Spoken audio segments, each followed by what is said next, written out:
Hello दोस्तों, नमस्कार। स्वागत है आपका सोनी एजुकेशन चैनल में। दोस्तों, आज हम पढ़ने वाले हैं आरबीएससी बुक पर आधारित क्लास 8th की राजस्थान अध्ययन की जो बुक है उसके क्वेश्चन जो हैं यानी कि नोट्स बनाए हुए हैं और वन लाइनर क्वेश्चन हैं, चैप्टर वाइज हैं और हर वीडियो आपको चैप्टर वाइज ही मिलेगी। आज हम चैप्टर फर्स्ट पढ़ेंगे इसका, और जितने भी चैप्टर हैं उन सभी पार्ट के अंतर्गत ही क्वेश्चन लिए गए हैं, यानी कि जो एक पार्ट है और पार्ट के अंदर से ही हमने प्रश्न बनाए हैं।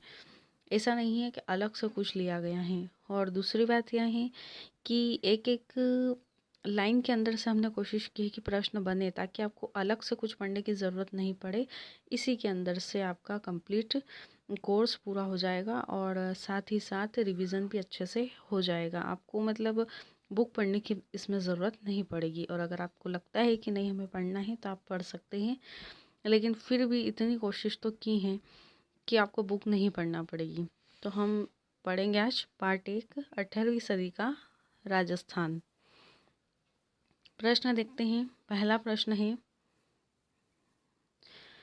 मराठा शक्ति को सर्वप्रथम किसने संगठित किया? तो मराठा शक्ति को सर्वप्रथम शिवाजी ने संगठित किया था। यहाँ प्रश्न यह आ सकता है कि शिवाजी ने किस शक्ति को सर्वप्रथम संगठित किया? तो मराठा शक्ति को संगठित किया। नेक्स्ट है, किसकी मृत्यु के पश्चात मराठा शक्ति ने विस्तार की नीति अपनाई? अब विस्तार की नीति अपनाई औरंगजेब की मृत्यु के बाद मराठों ने अपनाई थी। नेक्स्ट है, राजस्थान में मराठों ने मेवाड़ में सर्वप्रथम कब प्रवेश किया? अब मराठों ने कहाँ प्रवेश किया? मेवाड़ में सर्वप्रथम 1711 ईस्वी में प्रवेश किया। नेक्स्ट है, किसने मराठा ध्वज है वह अटक से कटक तक यहाँ फहराने लिख लेना, फहराने का निश्चय किया है ना, फहराने का। तो किसने मराठा ध्वज जो है वह अटक से कटक तक फहराने का लक्ष्य निर्धारित किया? पेशवा बाजीराव ने सन 1720 में। मराठों ने कोटा से बूंदी पर आक्रमण कब किया? तो 1726 में किया था। मराठा को किन शासकों ने खिराज देना स्वीकार किया? खिराज देना स्वीकार तो किया, लेकिन राजस्थान के अंतर्गत है ना। राजस्थान जीके पढ़ रहे हैं तो भी राजस्थान का ही रहेगा इसके अंदर। तो राजस्थान में मराठों को किन शासकों ने खिराज देना स्वीकार किया? तो डूंगरपुर बांसवाड़ा के शासकों ने सन 1728 में। किस सन में मराठों ने बूंदी के शासक बुद्ध सिंह को पुनः वहां का शासक बनाया? 22 अप्रैल 1734 को।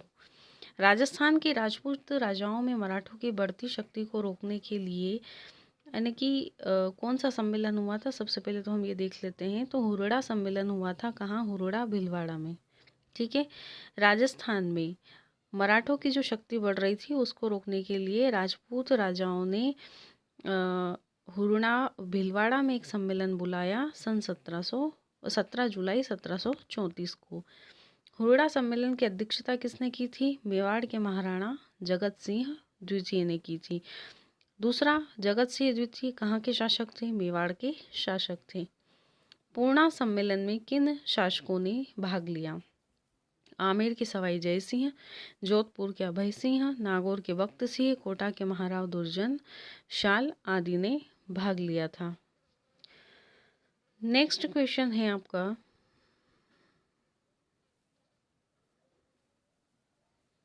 सभी एक दूसरे के साथ मिलकर रहेंगे, एक का शत्रु और मित्र दूसरे का शत्रु और मित्र होगा।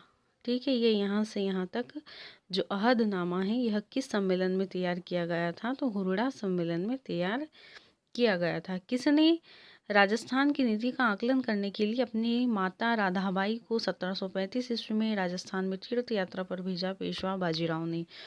पेशवा, अब यहाँ से भी क्वेश्चन आप खुद ही घुमा फिरा के क्वेश्चन करके पढ़ाई कर सकते हैं। पेशवा बाजीराव की माँ का नाम राधाबाई था। इन्होंने ये कहाँ यात्रा पर गई थी, मतलब क्यों यात्रा पर गई थी? इन्होंने किस लिए अपनी माँ को राधाबाई को तीर्थ यात्रा पर भेजा? तो राजस्थान की नीति का आकलन करने के लिए। राजस्थान के उत्तराधिकार संघर्ष में मराठा की भूमिका कब से कब तक रही? 1743 से 1750। महाराणा अमर सिंह द्वितीय कहाँ के शासक थे? उदयपुर के शासक थे। महाराणा अमर सिंह द्वितीय, महाराणा अमर सिंह द्वितीयाता, टाइपिंग में थोड़ी सी मिस्टेक है, आगे पीछे हो गया है, कि पुत्री कौन थी? चंद्र कुंवर बाई थी। ये कुमार है जो हटा के आप कुंवर कर लेना है यहाँ पे। चंद्र कुंवर बाई का विवाह किससे हुआ था? सवाई जयसिंह के साथ सन 1708 में।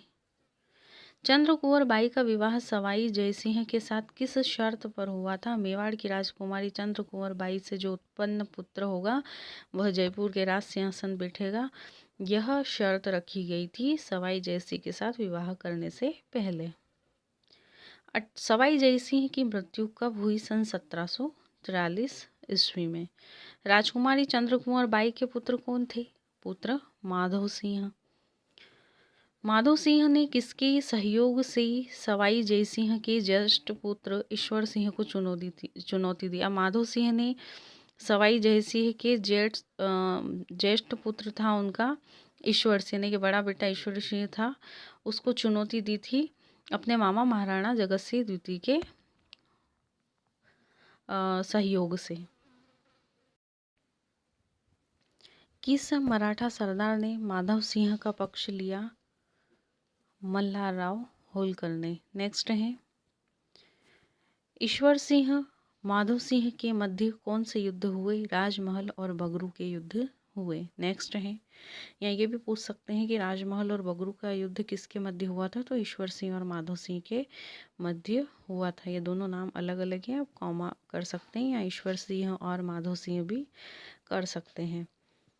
माधव सिंह मराठों के सहयोग से कहाँ का शासक बना? तो यह जयपुर का शासक बना। मराठों के हस्तक्षेप के कारण जोधपुर में उत्तराधिकार संघर्ष किसके मध्य हुआ? तो राम सिंह और बख्त सिंह के मध्य जोधपुर में हुआ था। सन 1761 ईस्वी में महाराणा राज सिंह द्वितीय की मृत्यु होने के बाद मेवाड़ के राज सिंहासन पर किसे बिठाया गया? अरि सिंह को। अगला प्रश्न है, राजपूत शासकों से अंग्रेज सरकार ने संधियां करनी कब शुरू की? सन 1817 से 1818। राजस्थान के राज्यों में सर्वप्रथम किस राज्य ने अंग्रेजों के साथ संधि स्वीकार की और कब की? 29 सितंबर 1803 को भरतपुर राज्य ने। नेक्स्ट है, सिरोही से तत्काल संधि नहीं होने का क्या कारण था? मारवाड़ विरोध का कारण। सिरोही संधि पर हस्ताक्षर कब हुआ? सन 1823 को। अहदनामा का क्या अर्थ है? इकरारनामा, समझौता या प्रपत्र कहा जाता है। ये पूछ सकते हैं एग्जाम में कि इकरारनामा समझौता क्या है, और 4 ऑप्शन दे देंगे। तो अहदनामा इकरारनामा समझौता या प्रपत्र को कहा जाता है।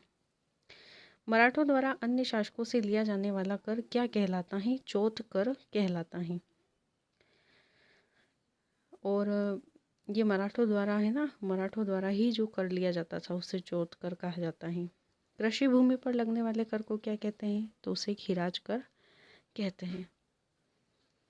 बस ये यहाँ तक आपका जो चैप्टर था वो कंप्लीट हो चुका है। आगे जो वीडियो आएगी वह चैप्टर वाइज ही आएगी और इसी तरीके के प्रश्न आपको मिलेंगे। वीडियो अच्छी लगी हो तो लाइक शेयर कमेंट कीजिए, और अभी तक चैनल को अगर आपने सब्सक्राइब नहीं किया है तो कर लीजिए ताकि आपको नोटिफिकेशन समय पर प्राप्त हो सके। धन्यवाद।